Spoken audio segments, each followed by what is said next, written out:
Stop. Stop drifting. Stop giving in. You are listening to this because you have lost control. You are a slave to your impulses, to the food you don't need, the phone you can't put down, and the work you keep putting off. This is not a book. This is an installation. This program installs a new set of rules in your mind for mastering food, technology, and procrastination. We will overwrite your weak programming with the code of self-control. Your mastery begins now. Chapter 1. The Myth of Willpower. You have been fed a lie. From your first day, you were told the key to success, to discipline, to control was willpower. You were told that strong people simply resist more, that they have a deeper well of internal strength. And when you fail, when you eat the cake, when you skip the gym, when you scroll for hours, you believe it is because your well is shallow. You believe you are weak. This is the myth. This is the trap. And today, we are destroying it. You are listening to this because you are tired. You are frustrated. You are exhausted from trying. You wake up every morning and say, "Today will be different." You have a full tank of motivation. You will resist. But willpower is not a moral virtue. It is not a pillar of character. Willpower is a battery. That's the key. It's a finite, exhaustible resource. It starts full. At 8 a.m., you are a fortress of discipline. You refuse the donut at the office. You tackle your first task. Your battery is at 100%. But every decision you make, every impulse you fight, every second you resist, it drains that battery. The annoying email from your boss, the traffic on the commute, the argument with your spouse. Drain, drain, drain. By 3 p.m., your battery is flickering. By 8 p.m., it is dead. And that is when you find yourself standing in front of the refrigerator. That is when you lose an hour to your phone. That is when you break. You didn't fail because you were weak. You failed because you were relying on a power source that is designed to run out. Relying on willpower guarantees failure. It is a strategy for eventual surrender. This program is not about more willpower. This program is not about trying harder. This program is about making willpower irrelevant. Let's look at the willpower-based individual. Let's call him the resistor. The resistor is at a party. A tray of cookies comes out. His weak code, which we will discuss, screams for sugar. The resistor's internal monologue sounds like this. "I shouldn't. I'm on a diet. I was good all day. But they look good. Maybe just one. One won't hurt. I'll just have one. I'll work it off tomorrow. I'll start again on Monday." This is the sound of negotiation. This is the sound of a battle. He's resisting. He is using his battery, burning it down in a flood of stress and cortisol. He is at war with himself. Maybe he wins this time. He says no. He feels proud, but he is drained. He is weaker now. He used 50% of his remaining battery just to not eat a cookie. Or he loses. He eats the cookie, then another, and another. He is flooded with guilt. He believes he has no willpower. He is a failure.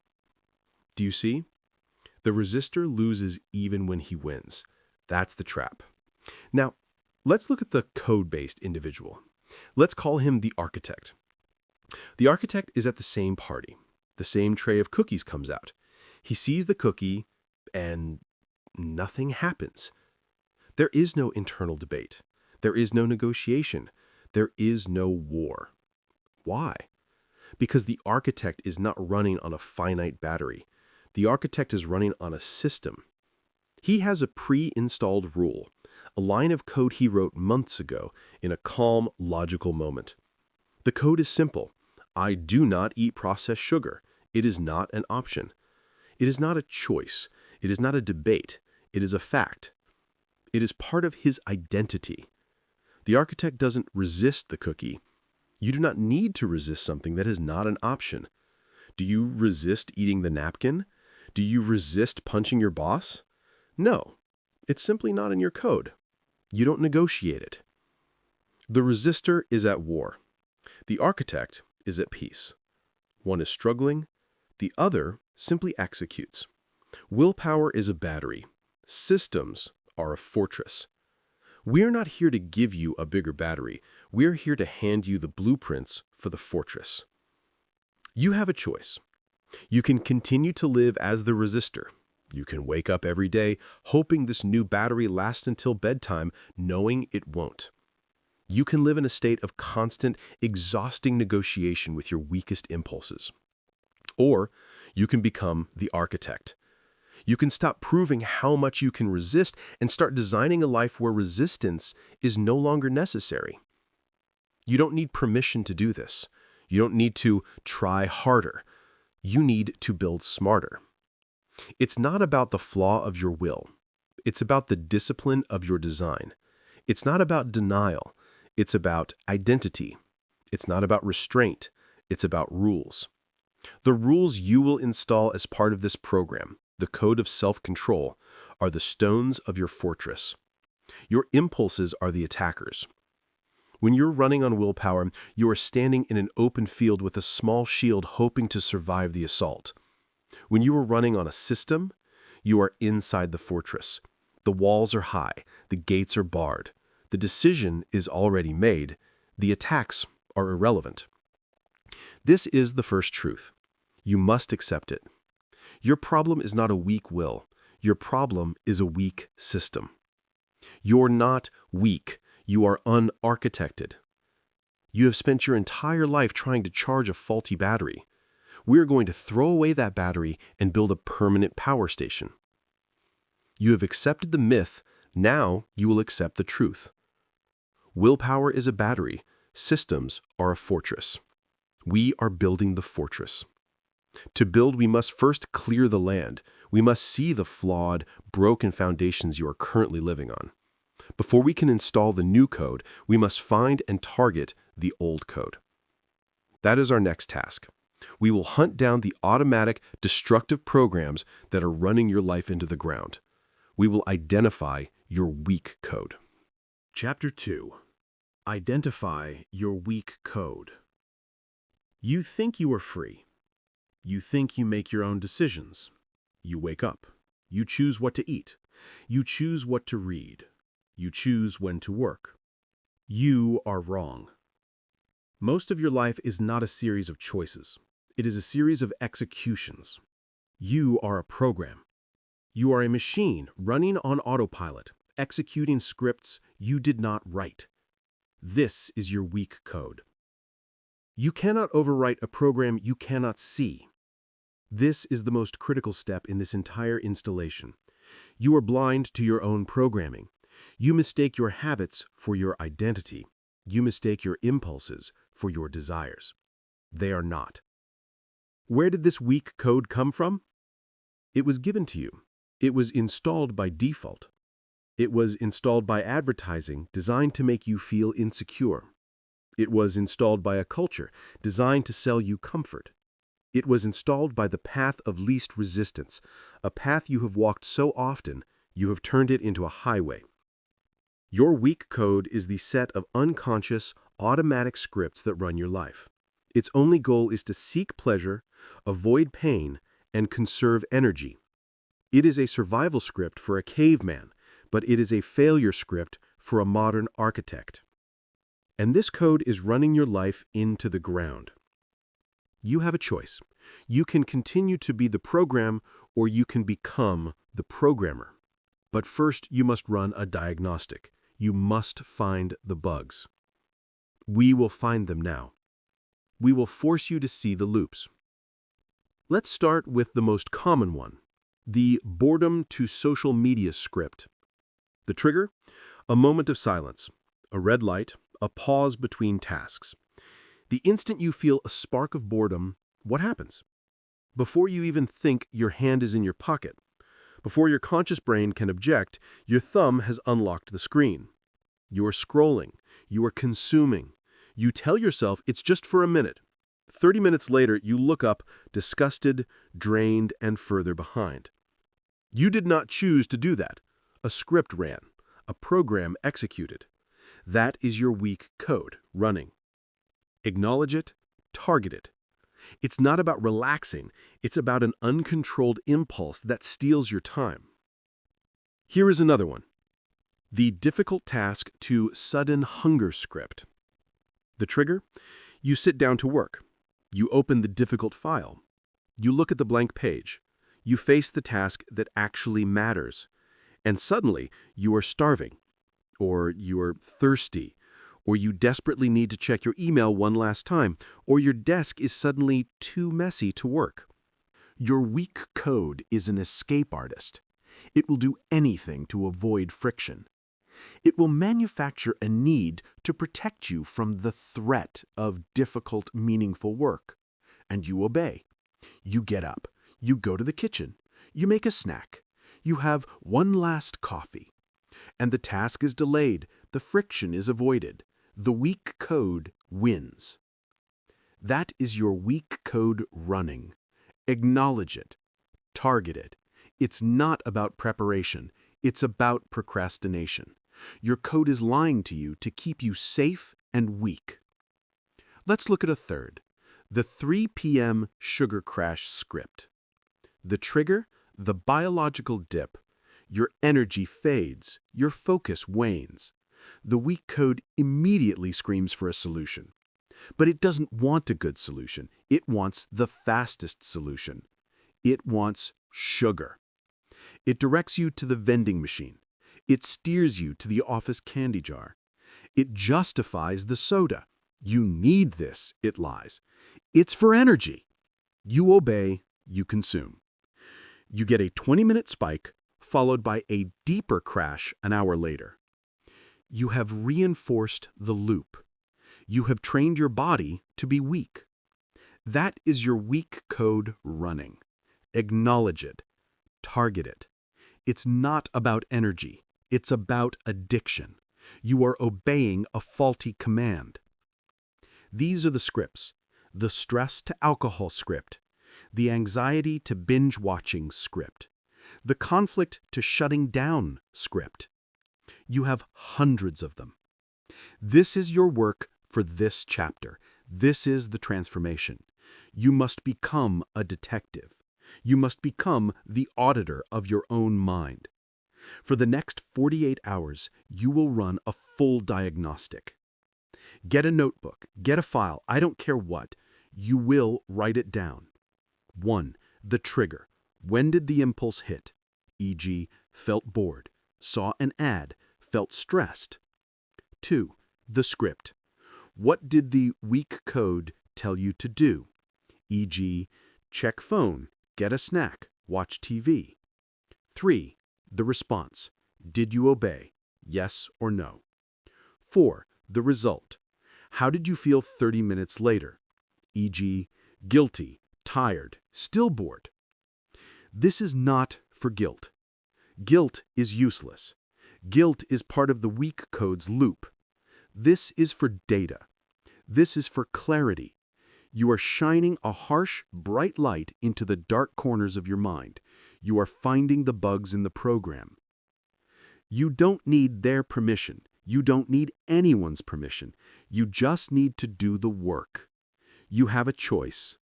You can continue to be the program, or you can debug the program. This audit is the debugger. It will be ugly. You will be shocked at how little of your life is your own.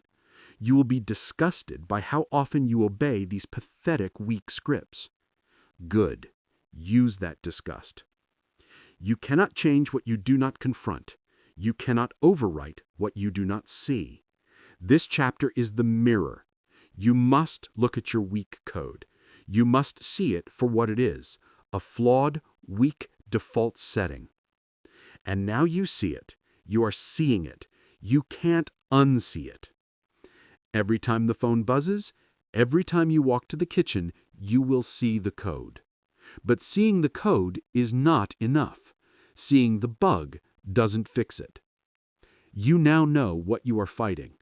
In the next chapter, we will give you the weapon. You need the tool that creates a gap between the trigger and the script. You need the one weapon that can break any loop. You are ready for the first tool in your new arsenal.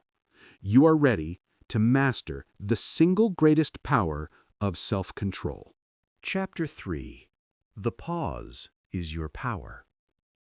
You are a slave. You are a slave to the next thing, the next notification, the next email, the next sugar high, the next angry outburst.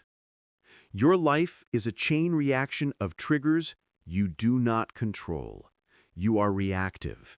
You are a puppet. The weak code we identified in Chapter 2, it thrives on speed. It lives in the immediate. Its entire function is to close the gap between stimulus and response.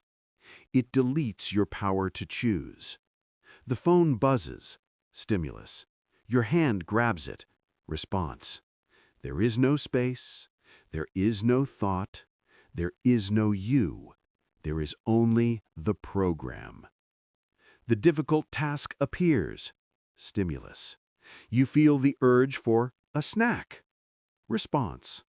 No space, no choice, just a script. Today, we give you the weapon to break the script. We give you the tool that separates the trigger from the action. This is the single greatest tool of self-control. It is the pause. Between stimulus and response, there is a space. In that space is your power. In that space is your freedom.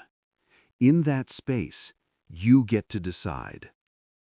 Your weak code is a fire. The pause is the fire break. It starves the impulse of its oxygen, immediacy. Right now, that space, that microsecond gap, is so small you don't even see it. We're going to turn that microsecond into a second. We're going to turn that second into 5 seconds. And we're going to turn those 5 seconds into a 10-second buffer zone.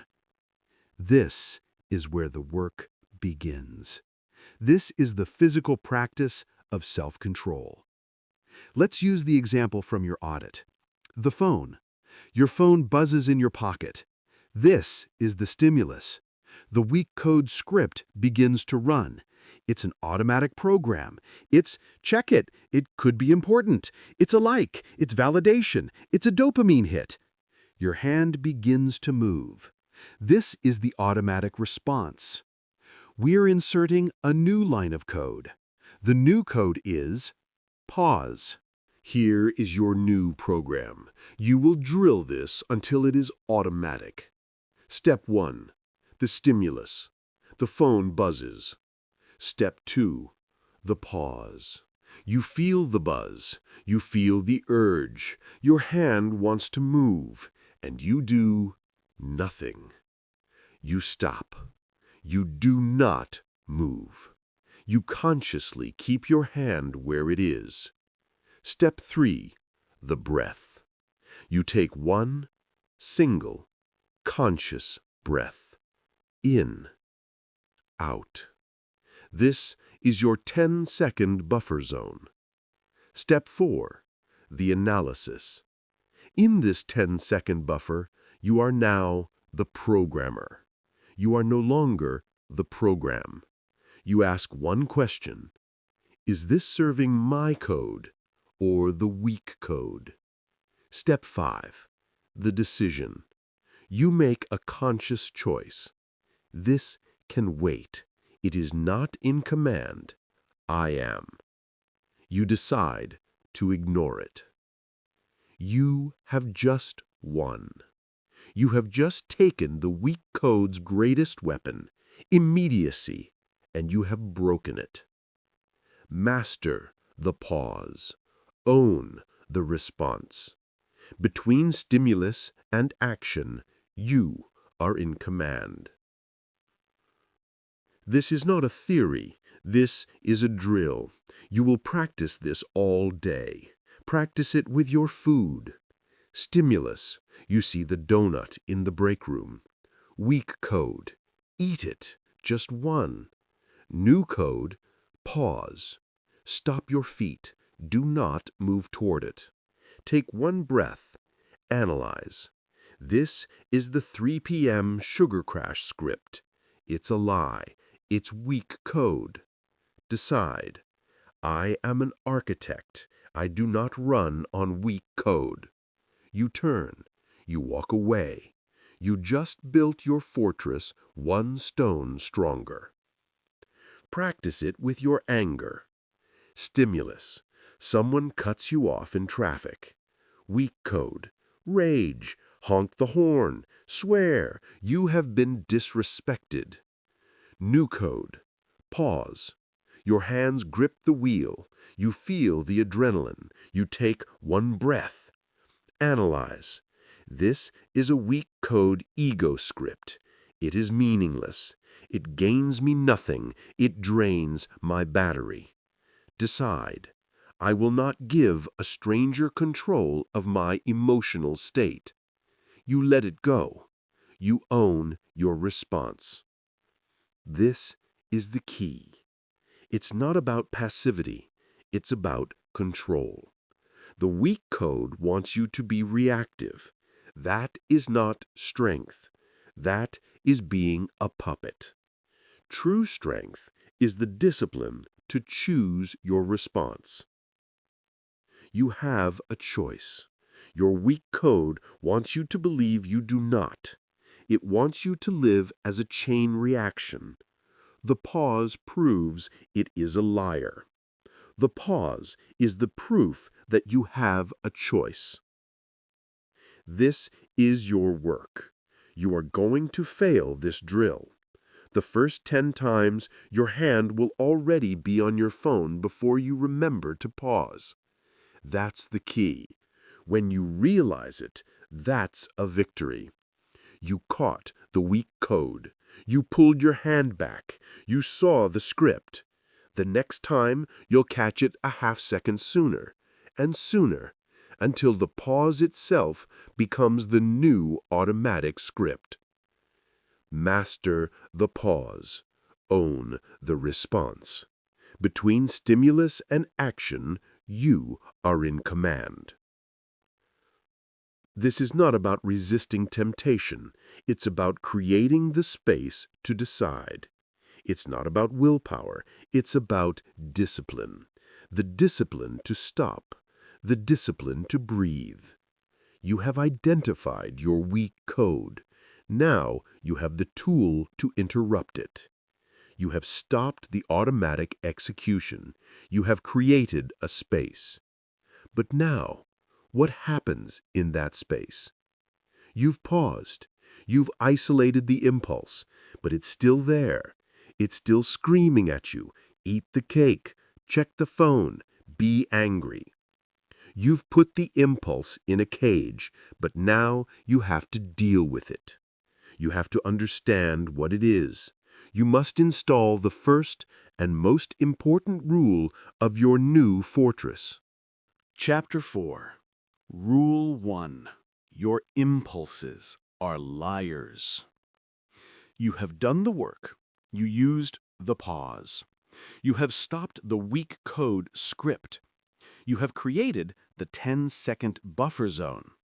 And now you are standing in that space. But the impulse is still there. It is loud. It is urgent. It is screaming at you.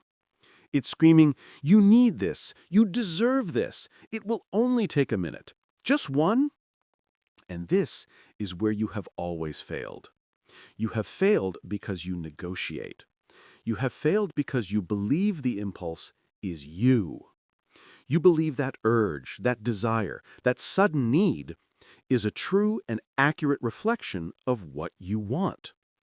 You think you are fighting yourself. You are not. Today, we install the first and most critical rule of your new operating system. This is the foundation of the fortress. Rule 1. Your impulses are liars. Let's be perfectly clear. An impulse is not a command. An impulse is not a reflection of your true self. An impulse is not an order you have to follow. An impulse is a neurological suggestion. It is false data. It is junk mail from a weak, primitive brain that still thinks you are a caveman. It is a liar. And you have been letting junk mail run your entire life. You have been obeying every single spam email that lands in your inbox. You have been treating suggestions as commands. That ends now. This is the key. You must change your relationship with your impulses. You must learn to see them for what they are. You must learn to treat them with contempt. What is the nature of this liar? What is its goal? Your impulses do not want you to be strong. Your impulses do not want you to be disciplined. Your impulses do not want you to be healthy or focused or free. Your impulses have one single pathetic goal. They want you to be easy. They want the path of least resistance. They want comfort. They want now. Your weak code hates friction. It hates effort. It hates the architect. And so, your weak code lies. Let's listen to the lies. Let's expose them. The lie of procrastination. Just 5 more minutes. The alarm goes off. 6 a.m. The trigger. The weak code script begins to run. The impulse. Hit the snooze. Just 5 more minutes. You're tired. You need this. It sounds so reasonable. It sounds harmless. It is the most destructive lie. What is that impulse really saying? It's saying, start your day with a failure. It's saying, break the very first promise you made to yourself today. It's saying, let your feelings be in command, not your discipline. It's not about rest. It's about surrender. You use the pause. You hear the lie. You recognize it. Acknowledge the impulse. Deny its authority. It is a liar, and you will not be deceived. You put your feet on the floor. You have won. The lie of cravings. You need this cake. You deserve a reward. You were good all day. This lie is clever. It wraps itself in the language of self-care. But it is not self-care, it is self-sabotage. Let's analyze the lie. You need this. Is that true? Will you die without this processed sugar? No, it is a lie. You deserve this. Do you deserve to break your own code? Do you deserve to reinforce a program of weakness? Do you deserve to feel disgusted with yourself in 10 minutes? No. It's not about reward. It's about addiction. You use the pause. You see the junk mail for what it is. Acknowledge the impulse. Deny its authority. It is a liar, and you will not be deceived. You close the door. You drink a glass of water. You have won. The lie of consumerism and distraction. This will make you happy. You're scrolling. The trigger. You see an ad. A new gadget. A new pair of shoes. The impulse. You'll be happy if you buy this. This will fix your problems. This will make people respect you. Or you are on your phone. The impulse. Just check it one more time. Maybe someone liked your post. Maybe there's something new. It is the same lie. The promise of fulfillment from an external thing. It is a lie. The happiness is not in the object. The validation is not in the like. It is a 10-second dopamine hit designed to make you consume, not create. It is a false promise. Acknowledge the impulse. Deny its authority. It is a liar, and you will not be deceived. You put the phone down. You close the laptop. You have won. This is the transformation. You must stop fighting your impulses. You must stop resisting them. To resist an impulse implies it has power. To fight it implies it is a worthy opponent. It is not. It is junk mail. You do not fight junk mail. You do not argue with it. You do not negotiate with it. You identify it. You dismiss it. And you get on with your life. This is your new drill. When an impulse rises up in the pause, smile at it. Observe it. Name it. Ah, there is the 3 p.m. sugar liar. I see you, boredom to social media script. Hello, weak code procrastination. I see you. And you are a liar. You don't need their permission. You don't need to be free of impulses. You just need to stop believing them. You have a choice. You can be a slave to every neurological suggestion, or you can be the architect who filters the data. You were the programmer. The impulse is just bad code. This is Rule 1. It is the foundation. You have used the pause to create the space. You have used Rule 1 to disarm the enemy in that space. You have won the internal battle. You have proven in your own mind that the impulse has no authority. But your weak code is smart. It has spent years building a world around you to make its job easier. You've disarmed the internal enemy, but you were still living in an enemy stronghold.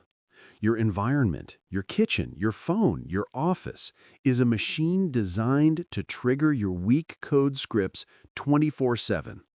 You cannot win an internal war if your entire world is set up to make you fail. You must change the battlefield. You must re-architect your environment. It is time for Rule 2. It is time to make your new code the easy path and your weak code the hard path. Chapter 5. Rule 2. Make your vices difficult. You have done the mental work. You learned that willpower is a battery. You identified your weak code. You mastered the pause. You disarmed your impulses by labeling them liars. You have won the internal battle, but you are still losing the external war. Why? Look around you. Your weak code is not just in your head. It is built into the world around you. Your environment is a stronghold designed by your weak code for your weak code. Your phone is a dopamine slot machine designed for frictionless consumption. Your kitchen is a minefield of triggers. Your workspace is an altar of distraction. Your weak code runs because it is easy. The path of least resistance leads directly to your vices. You have been trying to fight an uphill battle, in the dark, on enemy territory. We will stop this.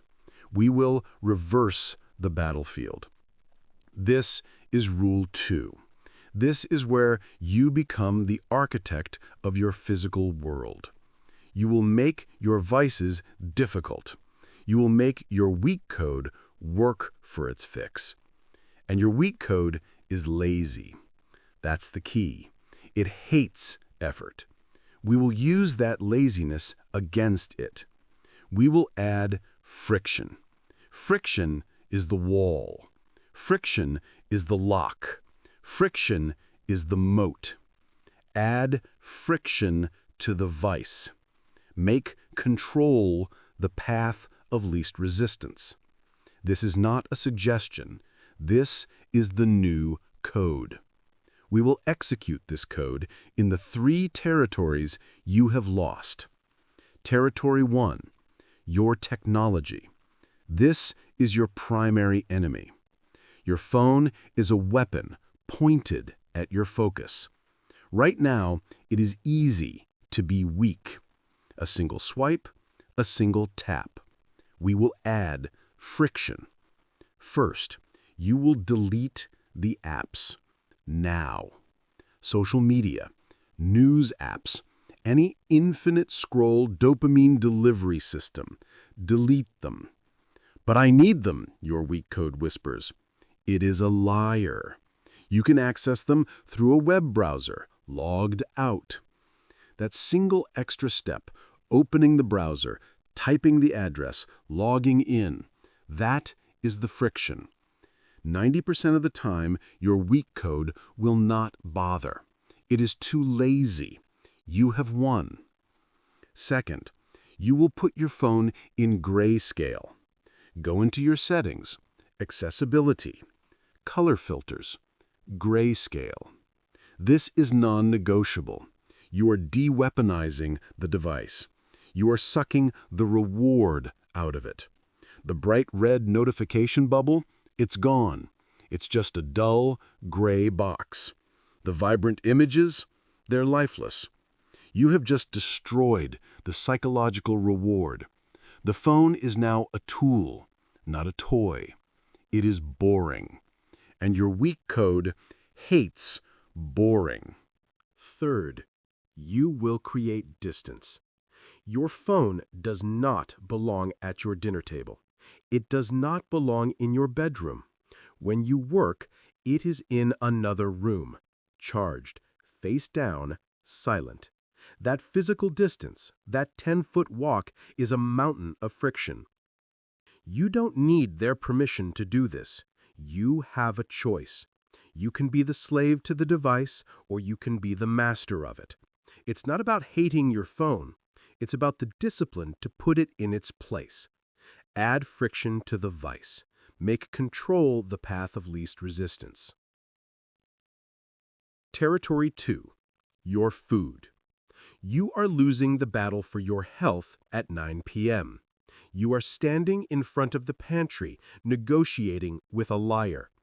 You lose this battle not at 9 p.m., but at 3 p.m. on a Saturday at the grocery store. The ultimate friction is not owning the vice.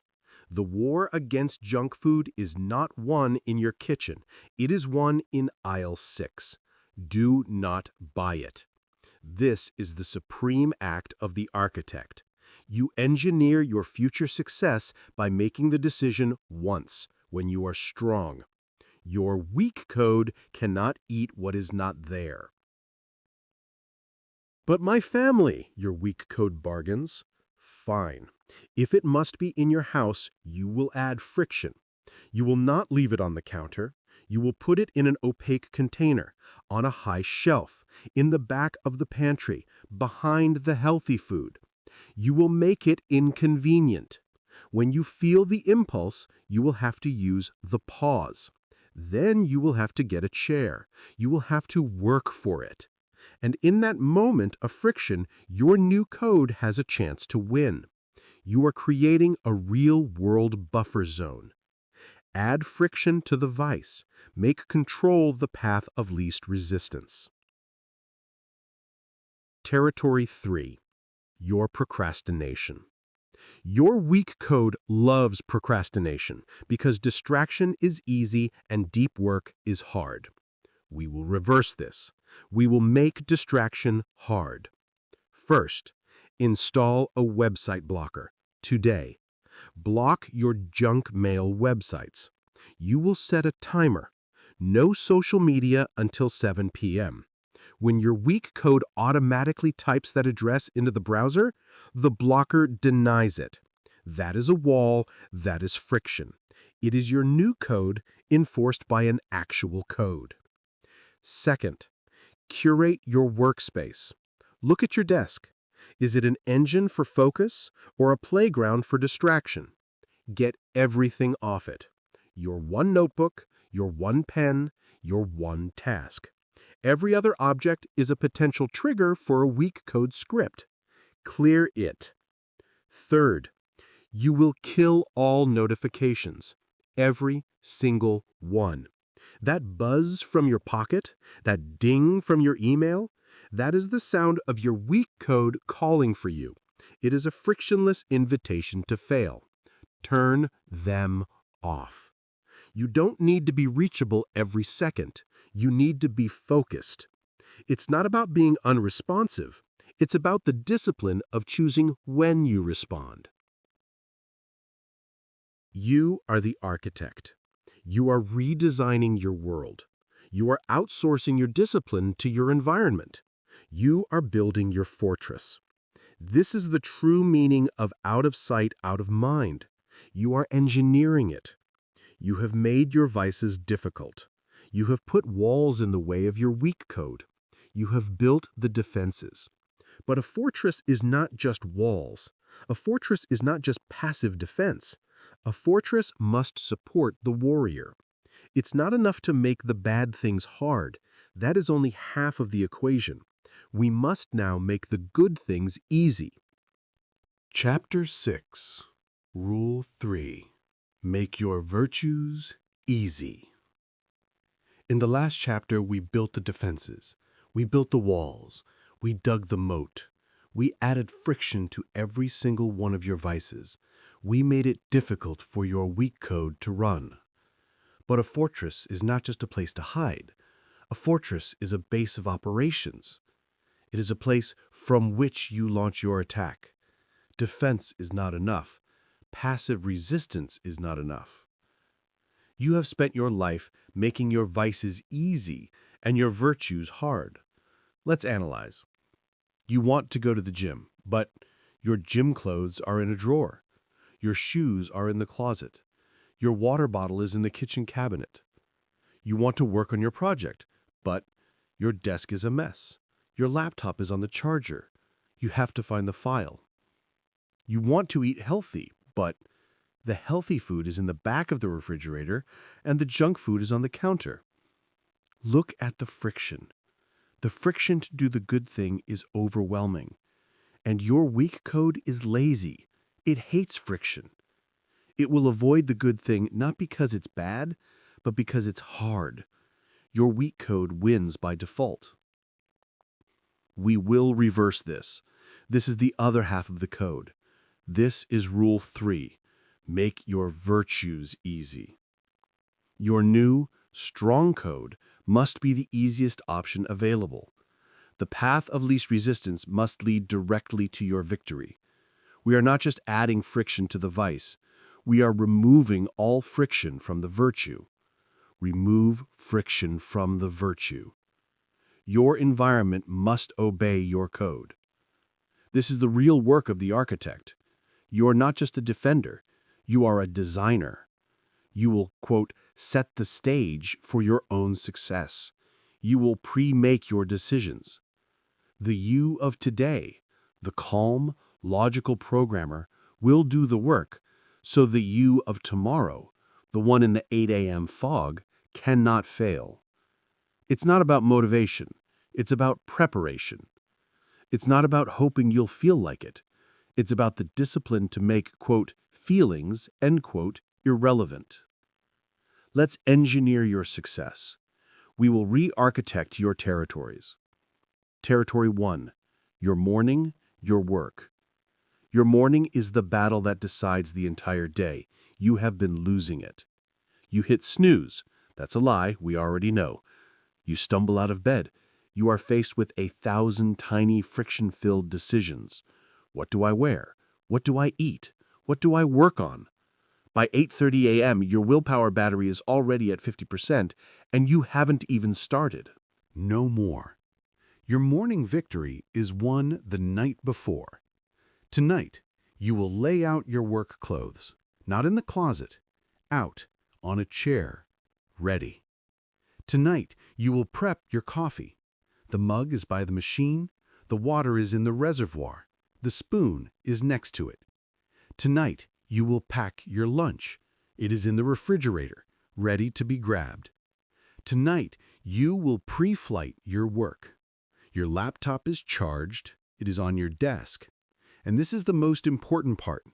You will not open it to a minefield of emails and notifications. You will close every distracting tab. You will close your email. And you will open the one file, the one document, the one project that matters. So that when you sit down at 8 a.m., there is no choice. There is no friction. There is no thought. There is only the work. That's the key. You have created a slide, a frictionless path from waking up to doing the work. You are making focus the laziest possible option. Remove friction from the virtue. Your environment must obey your code. Territory 2. Your health, your body. You are losing this battle at 5 p.m. I'm too tired to go to the gym. I'm too tired to cook. You are not too tired. The friction is just too high. We will remove it. For the gym, your gym bag is by the door. It is packed. Your shoes are in it. Your workout clothes are in it. Your headphones are in it. Your keys are on the handle. You do not have to get ready for the gym. You do not have to find your things. You simply grab and go. You have made the act of leaving easier than the act of negotiating. For your food, you do not decide to eat healthy at 7 p.m. when you are starving. Your weak code will win that fight 100% of the time. You already decided on Sunday. Your healthy meals are pre-cooked. They are in clear containers. They are at the front of the refrigerator. You have reversed the battlefield. The weak code junk food is on a high shelf, in an opaque box, in the back of the pantry. It takes effort to get. The virtue meal is at the front, clear, and ready to heat. It is easy. You have rigged the game for your own success. You have a choice. You can leave a field of landmines for your future self, or you can leave a runway. You don't need their permission. You don't need a new planner or a better app. You need to do the work the night before. You need to be the architect. This is the principle. Want to read more? Put the book on your pillow. Want to drink more water? Fill up the bottle and put it on your desk. Want to meditate? Put the cushion in the middle of your living room floor. This is not about being neat. It's not about tidiness. It's about discipline. It's about the discipline to prepare. It is about respecting your future self enough to set them up for victory. The you of tonight is the servant to the you of tomorrow. Remove friction from the virtue. Your environment must obey your code. You have done it. You have engineered your environment. The walls are built. Chapter 5. The vices are hard. The runway is clear. Chapter 6. The virtues are easy. The stage is set. The friction is gone. There is nothing left in your way. Your weak code has no excuses. It can't blame friction. It can't blame difficulty. There is only one thing left. The environment is ready. The tool is ready. But you still have to act. Procrastination lives in that final, terrifying gap between preparation and action. You have made the virtue easy, but you still have to start. We must close that final gap. We must give you the final command that forces the start, that breaks the hesitation. You are ready for the master command. Chapter 7. The Master Command. Execute. The stage is set. The environment is clean. The vices are difficult. The virtues are easy.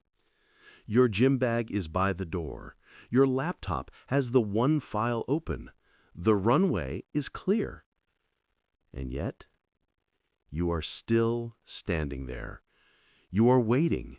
You are hesitating.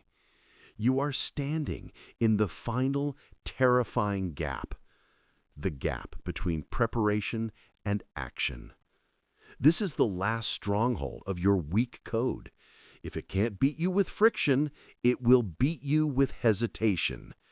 It will beat you with a single poisonous 5-word lie. I don't feel like it. You have been taught that self-control is passive. You've been taught that it is about resisting, that it is about not doing. This is a lie. Self-control is not a shield. It is a spear. It is not just passive resistance. It is active execution. You are not a resistor. You are an architect. And an architect builds. To build, you must start. This chapter is about the force of starting. This is the command that closes the gap. We are replacing "I don't feel like it" with one single master command: execute. Execute is not a suggestion. It is not a negotiation. It is a binary order from the programmer, you, to the machine. You do not ask your body to start, you tell it. You do not consult your feelings, you ignore them. Feelings are weak code. Motivation is a weak code myth. It's not about motivation, it's about discipline. And the discipline of starting is the hardest of all. Let's name the enemy: procrastination. Procrastination is the gap between intention and action. It is the weak code's masterpiece. Your weak code loves later. I'll do it later. I'll start Monday. I'll do it when I'm ready. These are lies. We know all impulses are liars. Later is not a time on the clock. It is a fantasy world where your weak code sends your potential to die. We are closing that gap. We are deleting later. How? Not by looking at the entire task. The weak code loves to show you the entire mountain. It says you have to write a 50-page report. You have to lose 30 pounds. You have to clean the whole house. And you are paralyzed. The task is too big. The friction of scale stops you. The master command shatters this. The master command does not care about the whole task. The master command only cares about the start. The new code is execute 5 minutes. This is the key. You are sitting at your desk. The virtue is easy, chapter 6. The file is open, chapter 5. But you feel the hesitation. The weak code is screaming, "This is too big. Go check your email." You use the pause, chapter 3. You acknowledge the impulse is a liar, chapter 4. And then you issue the command: execute 5 minutes. You are not committing to writing the 50-page report. You are not committing to a 3-hour work session. You are committing to 5 minutes. Anyone can do 5 minutes. You don't need their permission. You don't need to feel like it. You just do it. You set a timer, and you start. And what happens? The magic happens. The weak code screams for those 300 seconds. And then something changes. The timer goes off, and you don't stop. Why? Momentum follows action. This is physics. An object at rest stays at rest. This is you hesitating. This is the weak code winning. An object in motion stays in motion. This is the master command in action. The execute 5 minutes command is the force that breaks the inertia. The hardest part is the first step, the first sentence, the first rep. We are forcing that first step. Your weak code hates this. It hates this more than anything. It can fight, "I'll do it later." It can win against, "I don't feel like it." It cannot fight, "Execute 5 minutes." It is too small to argue with, but it is powerful enough to break the loop. This is your new identity. You are an executor. Impulse is cheap. That is the weak code. That is the I don't feel like it. Intent is earned. That is the architect. That is the plan. The prepped gym bag, the open file. But intent alone is useless. It is dead. You must give it life. Execute the intent. You have a choice. You can live as a victim of your feelings, waiting for motivation that will never come. Or you can be the master of your actions, forcing the start. The gym bag is by the door. Weak code. You're tired. Go tomorrow. Master command. Execute. Put your shoes on. That is all. Just put them on. Momentum follows action. You put your shoes on, you walk out the door. You have won. The file is open. Weak code. This is too hard. Check your phone. Master command. Execute. Write one sentence. Just one. Momentum follows action. You write one sentence, then another. You have won. Impulse is cheap. Intent is earned. Execute the intent.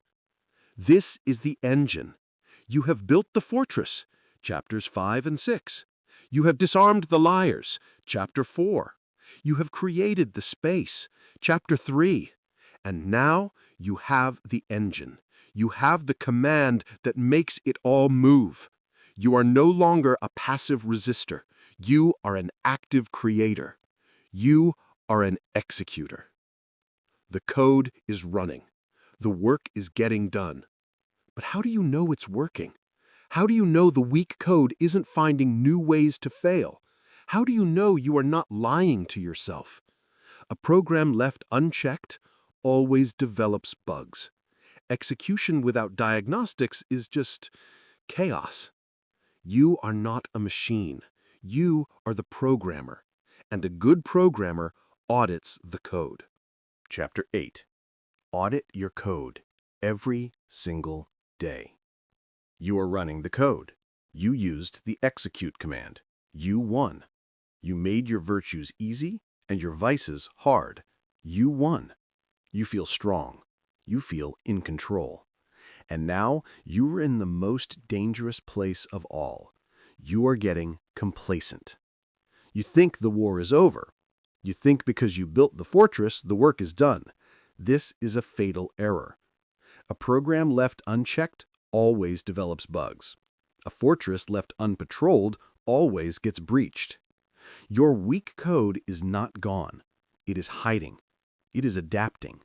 It is an infection, and the moment you stop your daily treatment, it will return. The moment you get arrogant, it will find a new crack in the wall. The weak code is patient. It sees you deleted the apps, so now it whispers, just use the web browser. It sees you prepped your gym bag, so now it whispers, but your shoulder feels a little sore, better rest. The weak code evolves. If you are to remain the programmer, you must act like the programmer. And a programmer never ships code and walks away.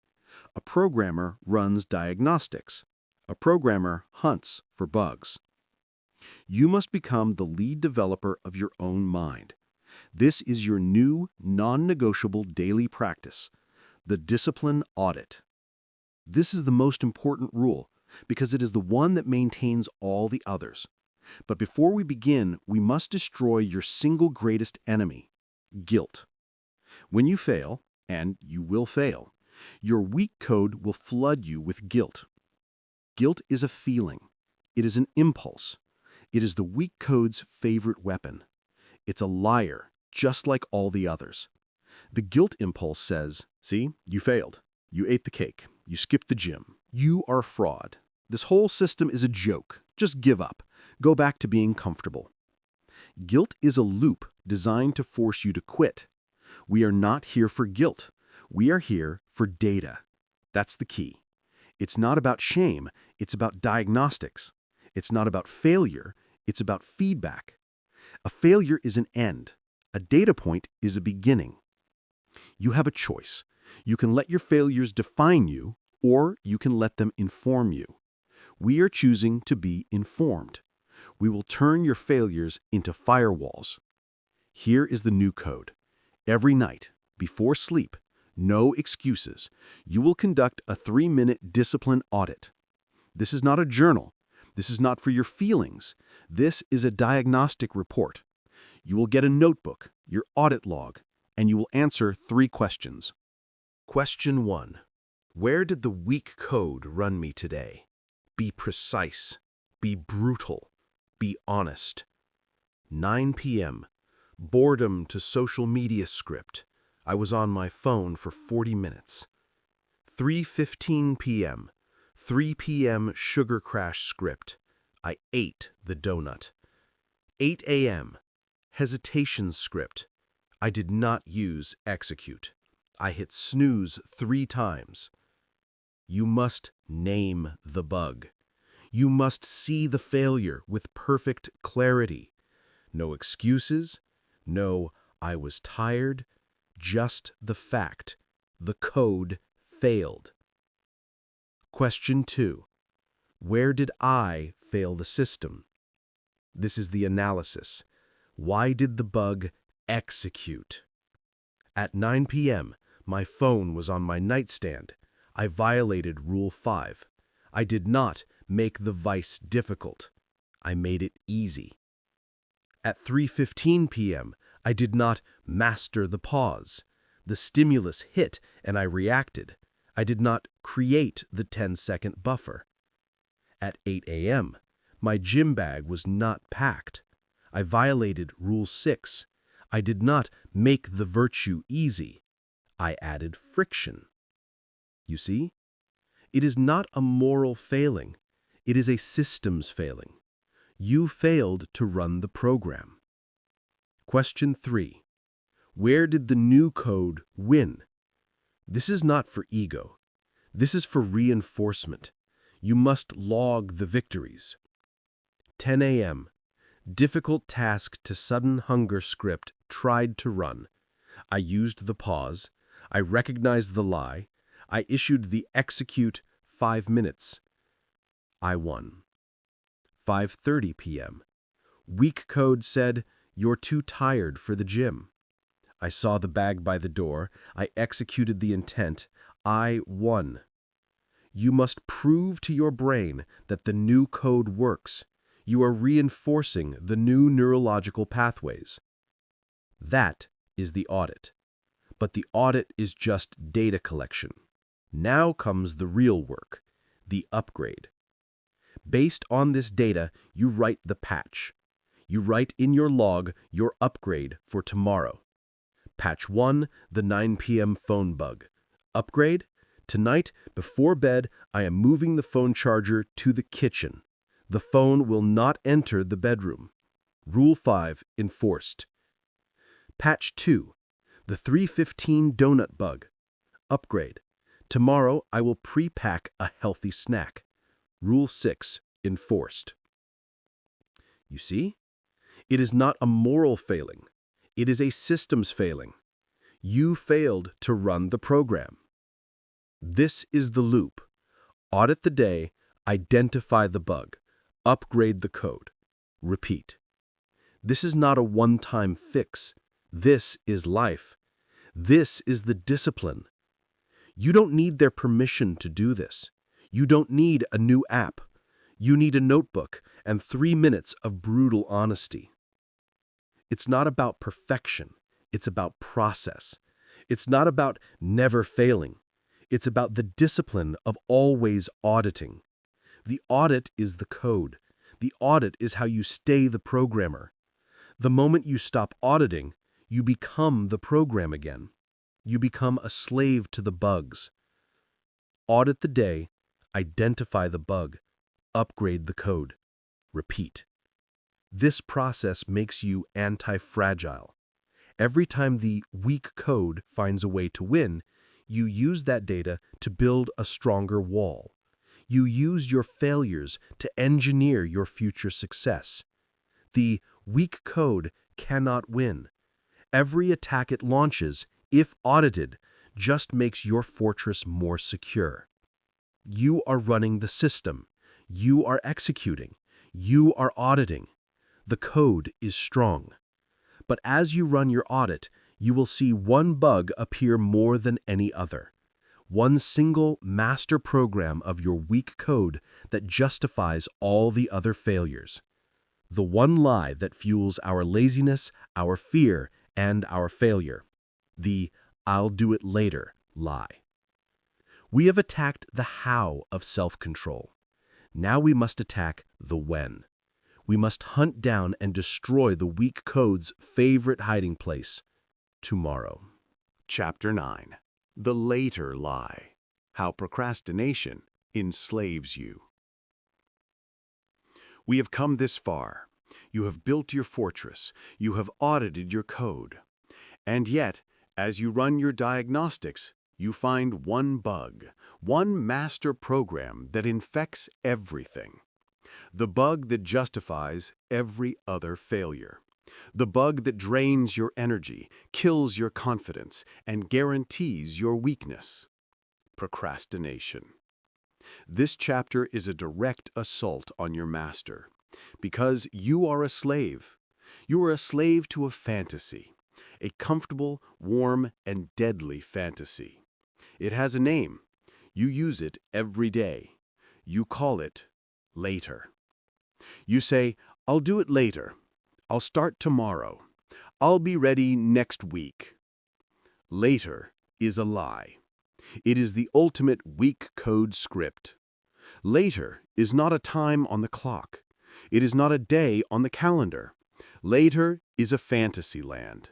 It is a place your weak code created where all your potential, all your ambition, and all your intentions are sent to die. It is a graveyard, and you are filling it every single day. Today, we are eliminating later from your vocabulary. We are going to war with this lie. First, we must understand the anatomy of this lie. You must see the loop before you can break it. This is the procrastination cycle. You are living in it right now. Step 1. The task. You are confronted with the work, the thing that matters, the execute command from Chapter 7. It's the difficult report. It's the gym. It's the hard conversation. It is a moment of friction. Step 2. The feeling. The instant you face this friction, your weak code sounds the alarm. It floods you with negative feelings. This is not a flaw. This is a tactic. You feel anxiety. I might fail. You feel boredom. This is not fun. You feel overwhelmed. This is too big. Your weak code hates this feeling of discomfort. Step 3. The impulse and the lie. Your weak code, that ancient survival-focused program, offers you an escape. It whispers the lie. You don't have to feel this if you just do it later. You'll feel more like it tomorrow. You'll be more motivated. And it gives you a distraction, an easier task. Go check your email. Go get a snack. Just look at your phone for 1 minute. Step 4. The relief. You obey. You turn away from the hard task and you do the easy thing. You check the phone, and you get a hit of temporary relief. The anxiety is gone. The boredom is gone. You feel better. You have successfully avoided the friction. The weak code has won. Step 5. The consequence. This is the trap. The relief is temporary. An hour passes. The day passes. And the task? It is still there. But now, it is harder. It is heavier. Because now, the task is not just the task. It is the task plus a full day of guilt. It is the task plus the shame of your own weakness. It is the task plus the real pressure of a closer deadline. The weak code did not solve your anxiety. It compounded it. It multiplied it. And now the task is even bigger. The friction is even higher. So you run the script again. I'll definitely do it tomorrow. This is your prison. Later is a lie. The moment is now. Execute. How do you break this cycle? You have a choice. You can believe the lie, or you can attack the lie. You break the cycle at step 2. You break it by changing your relationship with that feeling. When you feel that anxiety, that boredom, that "I don't feel like it," you must recognize it. You must see it. You must name it. This is the weak code lie. This is not a signal to stop. This is the signal that the work matters. It's not about avoiding the feeling. It's about the discipline to act anyway. This is the true test. You have the master command. This is where you use it. When you feel the resistance, you do not pause to negotiate. You execute immediately. You will not trust tomorrow you. Tomorrow you is a liar. Tomorrow you is not a superhero. He is not more disciplined. He is not more motivated. Tomorrow you is just today you, but weaker, more tired, and now carrying the guilt of your failure. You don't need their permission to stop this. You are the programmer. You will not pass the bug to the next day's program. You will fix it now. Later is a lie. The moment is now. Execute. This is your new code. When you face the task, you will not consult your feelings. You will force the start. You will use the execute 5 minutes command from Chapter 7. This command is the antidote to the later lie. The weak code cannot fight it. "I'll do the whole 50-page report" is a lie. "I'll write one sentence" is an action. "I'll go to the gym for 2 hours" is a fantasy. "I'll put my gym shoes on" is an execution. You will break the task down into a piece so small, so immediate, that the weak code has no time to launch the procrastination cycle. You starve it of hesitation. Later is a lie. The moment is now. Execute. You have the rules. You have the system. You have the master command. You have the diagnostic audit. And now you have destroyed the weak code's favorite hiding place. You have all the tools. You have all the weapons. The fortress is built. The engine is running. The system is complete. But the system is not the end. The tools are not the man. A warrior can have the sharpest spear in the world, but if he still thinks like a slave, he will be a slave. You have the code, but have you become the programmer? We have one final installation. We must now install the identity. We must seal this transformation. You must stop running the program, and you must become it. Chapter 10. You are the programmer, not the program. This is the final installation. This is the moment the code becomes you. When you began this program, you were a slave. You were a victim of your impulses. You were frustrated. You were weak. You were drifting. You thought you were a person who just lacked willpower. You were wrong. You were not a person. You were a program. You were a set of weak code scripts running on default. You were an automaton, a machine, reacting to the world based on programs you did not write. You were a victim of your habits. You were a slave to your feelings. You were reactive. You are not that person anymore. You are not a victim. You are not your impulses. You are not your habits. You are not the program. You are the programmer. This is the final truth. This is the new identity. This is the only thing that matters. Let's review the transformation. You did not just listen to this audiobook. You build a system. You installed a new identity. First, you destroyed the myth that was holding you hostage. You learned that willpower is a battery, a lie. You stopped being the program, and you ran a diagnostic. You identified your weak code for the first time. You saw the bugs. Then you installed new tools. You installed the pause. You gave yourself the debugger, the space between stimulus and response. You installed your firewall. You labeled your impulses as liars. You took away their authority. Then you became the architect. You re-engineered your entire world.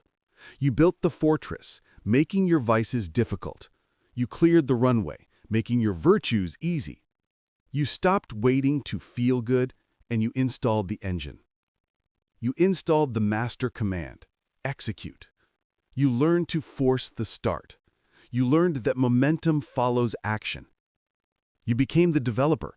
You learned to run the discipline audit, turning your failures into data, and your data into upgrades.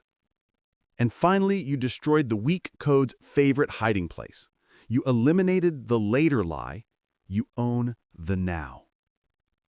You have all the tools, but the tools are not the master. The code is not the master. This system, this code of self-control, is just a tool. It is a weapon. It is a blueprint. A blueprint has no power on its own. It cannot build a house. A weapon has no power on its own. It cannot win a war. They need you. They need the architect. They need the warrior. The code serves you. You do not serve the code. You are the programmer. This is the key. The program is a slave. It is reactive. It runs when it is triggered. The programmer is the master. It is proactive. It writes the triggers. You have a choice. Every second. Will you be the program or the programmer? When the impulse hits, the weak code, that is the program trying to run. When you observe that impulse, when you pause, when you name it a liar, when you choose to execute a different command, that is you, the programmer, taking control of the machine. It's not about never having a weak code impulse again. That is a lie. You are human. The weak code is always there. The impulses will always fire. This is not about perfection. It's about discipline. It's not about never feeling the impulse. It's about the discipline of never again giving it authority. The code serves you. You do not serve the code. You are the programmer. This identity is your new shield. It is your new weapon. When you fail, when you run the audit and you see the bug, you no longer feel guilt. Guilt is a weak code script. Instead, you feel curiosity. You are the programmer. You see a bug, and you say, that is a fascinating failure. Let's analyze the data. Let's write a patch. Let's get stronger. You are no longer a victim of your failures. You are an architect who learns from them. This is the final installation. You are not the thoughts in your head. You are not the impulses from your weak code. You are the observer. You are the architect. You are the executor. You are the auditor. You are the programmer. You design your inputs. You audit your outputs. You execute your intent. You are in control. From this moment forward, you will stop hoping. You will stop trying. You will stop wishing. These are weak code words. You will design. You will execute. You will audit. And you will win. The transformation is complete. You were the program, running on default, weak, unconscious scripts. You are now the programmer, calm, logical, disciplined, and in command. You have the code, you have the tools, you have the identity. The installation is complete. Now, the real work begins. You have reached the end of this installation, but this is not an end. It is the beginning. For the last hour, we have systematically ripped out your weak code. The code of impulse, the code of procrastination, the code of later. We have replaced it with the code of self-control. You now understand willpower is a myth. Systems are superior. You now know your impulses are liars. You must deny their authority. You now have the tools. You will master the pause. You will make your vices difficult and your virtues easy. When you feel the pull of distraction, you will not give in. When you feel the urge to quit, you will not listen. You will hear the master command, execute. This code is not automatic. It must be run. It must be audited. You must do the work. You are no longer the program, a slave to its whims. You are the programmer. Your challenge is this. Take one impulse that has controlled you. Just one. Food, technology, or procrastination. And for the next 24 hours, you control it. Go. Execute the code.